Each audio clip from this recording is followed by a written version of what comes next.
또 다른 공약이 또 중요한 게 뭐냐면 부동산이죠. 현 정부의 가장 큰 문제, 잘못한 건 뭐였냐라고 하면 부동산입니다. 그건 그 누구도 부정할 수 없습니다. 부동산 정책의 잘못이 뭐였냐? 공급 자체를 늘리지 않았다는 거죠.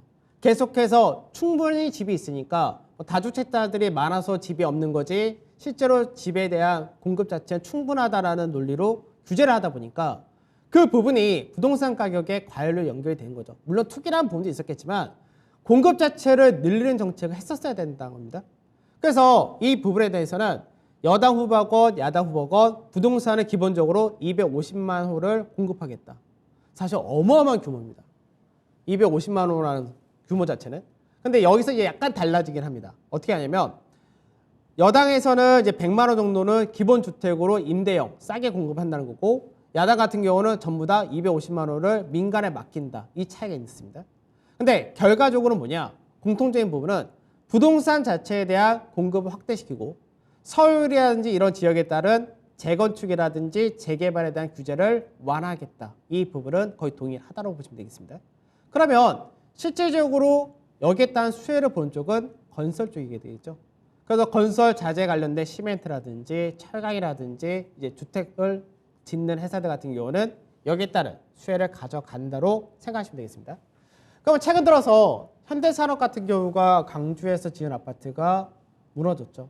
그러다 보니까 현대산업 같은 경우는 이제 앞으로 영업 정지까지 내릴 수 있다. 여기서부터 해가지고 굉장히 지금 난리가 난 상태고 건설주들이 동반해서 하락하는 모습을 보이는데 오히려 현대산업을 제외한 다른 건설주들은 오히려 앞으로 더 파이가 커지는 그런 케이스가 될 수도 있습니다. 그래서 실제적으로 건설주들에 대한 밸류를 생각하면은 건설주는 굉장히 쌉니다. 그러니까 밸류 자체가 계속해서 지난 10년 넘는 시간 동안에 저평가를 만들어 왔었는데 이게 왜 그러냐면 성장성이 없어서 그렇습니다.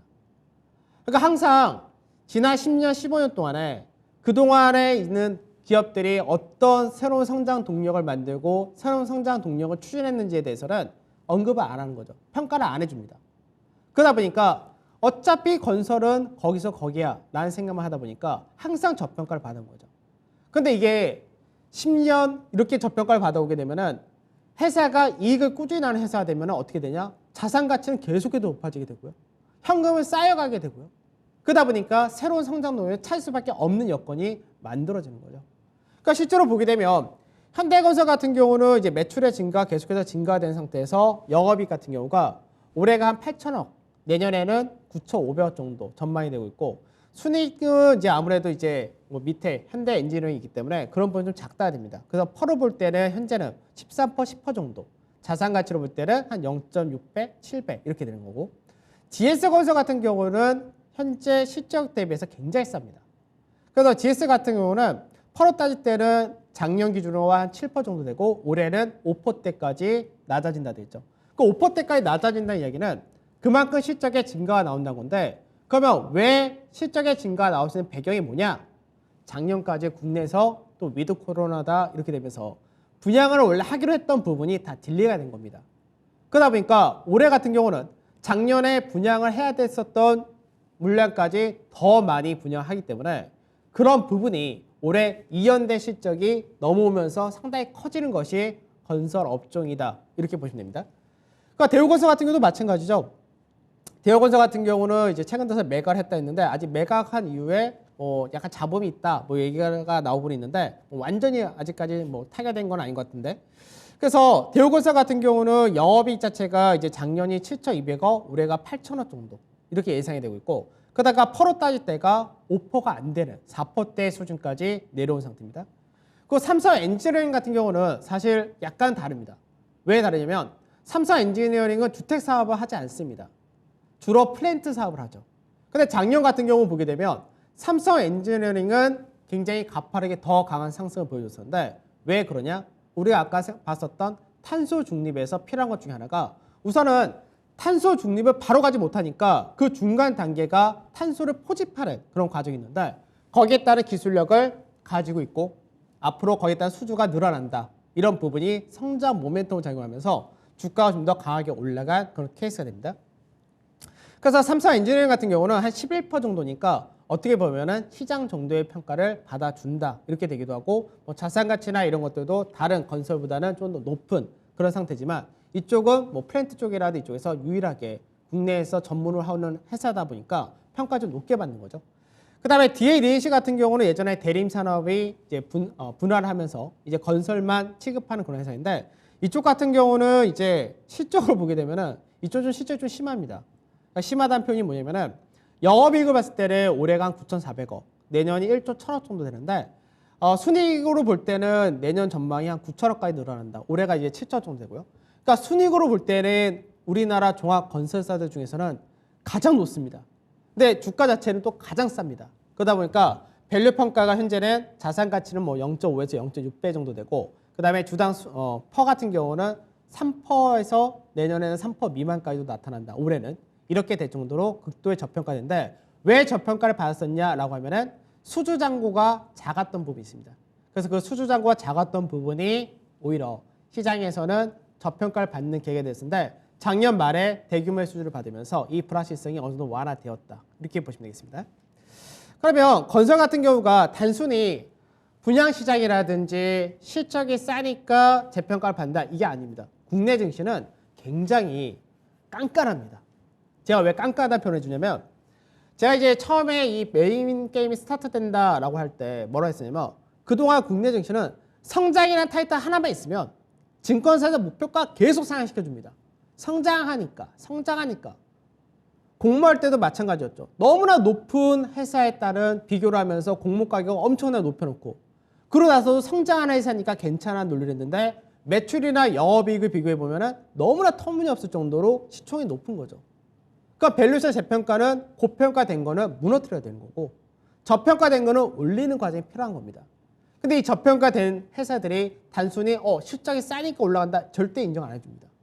성장 동력이라는 부분을 항상 붙여줘야 재평가를 해주는 거죠. 그래서 국내 증시는 지금 현재는 밸류에이션 정상화하는 과정이 나타난 거고 아직까지 재평가하는 과정은 이어지지 않았는데 그건 건설도 마찬가지입니다. 아까도 얘기했듯이 건설은 현금이 쌓였고 계속해서 실적을 내고 있는데 주가는 못 올라갔으니 굉장히 저평가된 거죠. 그 이 저평가된 상태에서 현금을 갖고 있는 걸 뭐하냐? 써야죠. 어디다가 새로운 성장 동력에. 왜? 시대는 바뀌고 있으니까. 시대가 바뀔 때 그 시대에 올라타느냐 못 올라타냐가 회사가 존립을 하느냐 성장하느냐 아예 없어지느냐 이 기로에 서기 때문입니다. 그러면 건설업 쪽에서 대표적으로 새로운 성장 동력이다라고 하면서 신사업을 추진하는 것이 현대건설 같은 경우는 자회사가 이제 풍력 관련된 자회사였습니다. 그쪽을 중심으로 해서 신재생에너지 사업, 풍력 쪽으로 뛰어드는 상태이고 그 다음에 현대차 그룹에 속해져 있으니까 연료 전지 사업도 들어간다 되겠죠. 그 다음에 소형 모듈 원전, 아까 말했던 그 원전 사업을 미국 홀테 인터내셔널과 이미 MOU를 체결을 했다 된 거고 그 외적으로도 이제 여러 가지 스마트팜이라든지 다른 사업도 같이 추진한다 된 겁니다. 그 다음에 DLNC 같은 경우는 수소에너지, 그리고 이산화탄소 포집, 아까 말했던 CCUS, 이 탄소 포집 관련된 사업을 하나 더 늘렸다가 된 거죠. 그래서 친환경 사업을 하고 친환경 소재 사업도 하고 있고요. 수처리 사업도 늘려간다. 이런 식으로 하나씩 확장하는 겁니다. 그리고 대우건설 같은 경우는 오히려 이제 충전소, 전기차 충전소를 더 늘리는 케이스를 하는데 이거 같은 경우는 실제로 전기차 충전소 사업 자체를 늘린다가 아니라 만드는 아파트 내에 자기네가 자체적으로 공급하겠다. 이런 식으로 만든다는 거죠. 그래서 이 외적으로 이제 GS건설 같은 경우는 데이터 센터를 비롯해서 그 다음에 2차 전지 배터리 폐활용, 폐배터리 사업 이쪽을 또 추진한다. 이렇게 들어가는 거고요. 그러니까 시장에서 앞으로의 성장 동력이 많다라고 얘기하는 쪽은 어느 정도 다 이렇게 들어간다라고 되는 겁니다. 그리고 삼성 엔지니어링 같은 경우는 친환경 플라스틱이라든지 역시 탄소 중립 관련된 탄소 포집 이런 사업을 한다고 되는 거고요. 그리고 이제 아까 말씀드렸던 SK 회사 내에 있는 SK 에코플랜트 비상장 회사인데 이거 같은 경우도 마찬가지로 상가 M&T 지분을 취득하면서 해상 풍력 진출을 하고 그다음에 폐기물 사업을 하고 수소 연료전지 사업을 하고 이런 식으로 국내 건설사들은 새로운 성장 동력을 이미 찾고 추진하고 있는 것이 몇 년째 된다는 거죠. 그 실적이 좋은 이런 회사들이 결국 새로운 먹거리 사업 성장 동력이 들어간다면 주가 자체는 재평가되는 것이 당연하다라고 생각하셔야 됩니다. 그러면 건설 업종 지수를 보게 되면 이때 고가 만들었을 때가 2007년입니다. 그러니까 2007년대부터 계속해서 시장에서는 예전에 물론 사건 사고 많았습니다. 해외에서 받았던 수주가 저가 수주를 받으면서 충당금을 설정하는 일이 벌어졌었고 그에 따라서 신뢰도가 낮아진 상태가 됐었고 그런 과정을 거치면서 이제는 시점 자체가 2007년도, 2008년도 이때에 비하면 월등히 위로 올라가 있는데 주가 자체는 답보 상태를 보는 거죠. 왜? 시장에서 트라우마가 굉장히 무섭습니다. 그러다가 이 부분이 작년부터 한번 가파르게 올라간 과정을 보여줬고 그러나서 이제 숨고르게 하는 그런 과정인데 건설 업종 같은 경우 지난 거의 13년, 14년 동안에 이런 저평가에서 벗어나는 계기를 만들어준다 했을 때 먼저 실적 저평가를 해소해주고 그 다음에 성장 동료대의 평가를 다시 받아준다 이렇게 되면은 1차적으로 건설 업종 자체가 한 23% 정도, 23에서 25% 정도의 업종 지수 상승폭이 열려 있는 것이고 여기서 프리미엄을 서서히 받아간다면은 50% 이상의 상승폭이 열려 있다고 보셔야 됩니다.